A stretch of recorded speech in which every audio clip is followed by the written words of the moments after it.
Hey everybody, Erin F. Darton here from erinfdarton.com, and if you have been following me for any amount of time or we've had in-depth conversations, you know I am all about healthy relationships. Relationships have a huge impact on our quality of life. So whether it is a romantic relationship, a platonic relationship, your relationship with yourself, it has to be healthy. One way to cultivate healthy relationships is to properly identify your emotions. Properly identifying your emotions helps to build healthy relationships because it allows you to be aware of your emotions and articulate those emotions effectively and clearly. And as a result, you will be able to avoid conflict because you'll know what your triggers are that will trigger certain emotions. And even if you cannot avoid the conflict altogether, you will be able to resolve the conflict a lot quicker because you will already know what the trigger is and what issue needs to be addressed. I know some of you believe you don't have emotions. Let me tell you that is absolutely not true. We all have emotions. We have an emotional reaction to everything. All of the reactions may not be intense, so a lot of them go unnoticed, but we have an emotional reaction to everything. In fact, whenever you experience a situation or an event, your first reaction is always going to be an emotional reaction, and there is nothing you can do about it. It has to do with how the signals are transmitted through your brain. So if you touch something, signals are sent to the brain to process what it is you touched. But before it can get to your frontal lobe, or the section that is responsible for reasoning, it goes through the limbic system. And the limbic system is what is responsible for your emotions. So everything that is sent to the brain, it goes through the emotional part of your brain before it goes to the logic and the reasoning part of your brain. And so we all have emotions. We all have emotional reactions. Some of us just choose to suppress those emotions. If we all have emotions, why try so hard to suppress them? We all experience the same emotions at some point or another.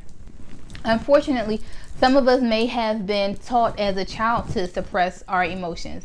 Maybe not directly, but with statements such as shake it off if a child gets hurt, or toughen up, or boys don't cry.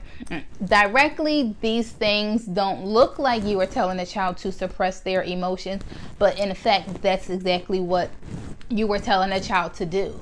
Some of us suppress our emotions because we know that it will require us to be vulnerable, and we consider vulnerability as a weakness, which is not. And some of us suppress our feelings because we are afraid of what will happen if we express these emotions. But I want to tell you that there is a difference between identifying your emotions and responding to your emotions. Once you have properly identified your emotion and you have identified the trigger that caused that emotion, you are able to take time to figure out how to respond, if a response is required at all, or if an immediate response is required. Emotions help us to understand our environment and relationships. We usually don't have an issue expressing how we feel when a situation or a person makes us feel good. If you are satisfied at work, you probably produce good work product. You're probably cheerful at work. You are probably willing to stay later and go that extra mile. Similarly, if your boo has you feeling good, you're happy, you might be skipping around, you might be walking a little different, you might not have time for your friends as much. So those emotions that feel good, typically no issue with expressing those. It is the emotions that don't feel as good that we try to suppress. The anger, the fear, the sadness, But I want you to pay very close attention to these emotions. These emotions are letting you know something is up. They are cueing you in, saying, hey, there is an aspect of this relationship or this environment that is not okay. And we need to pay attention to it and figure out what the issue is and fix it. Now, I'm not saying that the first time you are angry at work or in your relationship that you should quit and find a new job or in your relationship, but pay attention to how frequently these emotions are presenting themselves. Because if you are constantly frustrated at work or constantly frustrated in your relationship, you need to take a closer look to figure out what those triggers are, what those stressors are that are causing these emotions, because those are the things that you need to fix. I found that the hesitation comes when we already know that this job or this relationship is not healthy for us, and the only way to fix it is to remove it out of our life. If you ignore or try to minimize your emotions, they will resurface, and you will never truly be happy until you identify those emotions and those triggers and learn how to fix them or avoid them in the future. I am going to give you 5 tips to help you properly identify your emotions. Number 1 is to be still and journal. There is power in silence. So many times we are constantly on the go that we don't take the time to pay attention to our emotions. We gloss over them quickly, or we feel like there's no time to really sit and reflect. But I encourage you to self-reflect every day. Get a journal, and at night before bed, write down about your day. How did you feel? Were you happy? Were you sad? What made you feel these emotions? And you will start to see patterns that will reveal stressors that you need to address. Remember, we have an emotional reaction to everything, and journaling is a way to release those emotions. If your relationship comes to an end, be still and journal. Take time to sit in your emotions. Process what you are feeling and the emotions, and figure out what were those triggers or those stressors that caused that emotion. So many times we skip over this process and we say, oh, we're fine, and we just jump to the next relationship. But if you do not take the time to self-reflect and identify your emotions and those stressors, you are going to have the same issues over and over again. It may be a different person, but it's going to be the same argument. And so the only way to avoid or improve your next relationship is to know what those triggers are so that you can avoid them. Or even if they cause an emotion that you enjoy, you still need to know what those triggers are so that you can experience it again. Number 2 is to properly identify the emotion. There are 4 core emotions, and all other emotions are a variation of these 4. So, happiness, sadness, anger, and fear. Those are the 4 core emotions, and everything else is a derivative of that. When you are checking in with yourself, I encourage you to say more than just, I'm fine. Dig deeper. If you're happy, is it that you are feeling content? Are you grateful? Are you appreciative?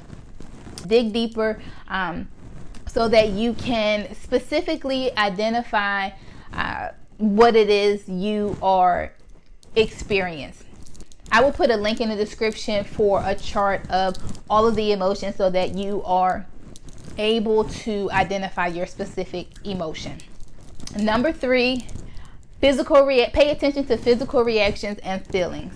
I know we use emotion and feeling interchangeably, but they are different. Your emotions often manifest themselves physically, and this physical sensation is the feeling. For example, your heart beats fast because you're scared. Your palms are sweaty because you're nervous. You have stomach pains because you are sad. If you are having issues identifying your emotions, pay attention to your body. Your body will let you know when there is something about this relationship or situation that you do not like. Number 4 is to check in with yourself and to identify your stressors. I typically like to check in with myself the minute I become aware of a new emotion. If I feel my energy has shifted or my mood has changed, I try to take a moment and figure out what it is I'm feeling, what emotion. I am trying to figure out what caused that emotion. So ask yourself, what emotions are you feeling? If you are experiencing more than one emotion, which emotion is dominant? When did you first become aware of this emotion? What is happening that could have caused this emotion, or is there anything in your life that's not happening that could cause this emotion? Checking in with yourself is another way to identify your emotions, and that one is actually done in real time. So as soon as you become aware of an emotion, I encourage you to process it, figure out what you are feeling, what the emotion is, and what that trigger is, so that you know how to address that trigger moving forward. Number 5 is to avoid judging your emotions. One of the main reasons we suppress our emotions is because we place judgment on them. You lost a loved one. Subconsciously, you told yourself you can grieve for a certain amount of time.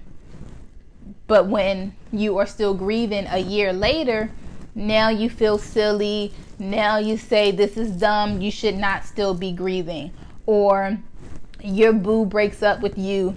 You're cool. You got it. You're not going to sweat them. You don't know why you are missing them or even thinking about them, because they weren't on your level anyway, right? Absolutely not true. Rejection is real. Just as real as sadness and anger. And I know we may not want to experience those emotions because they don't feel good, but you cannot identify those emotions as bad. Judging your emotions, it doesn't allow you to fully understand what's going on.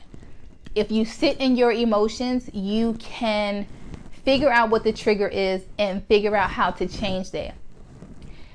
And really, you're doing yourself a disservice if you are judging your feelings, because now that you are judging your emotions, that's just another set of emotions that you are going to have to process on top of the emotions you were already feeling.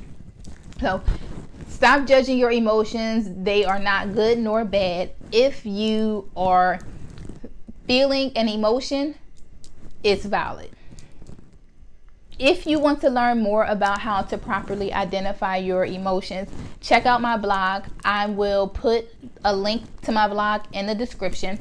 I hope that this was helpful. Let me know. If you know anybody that could benefit from this video, please share it with them. And last but not least, please make sure you subscribe to my channel. Until next time, be well, be more aware, and work on identifying your emotions.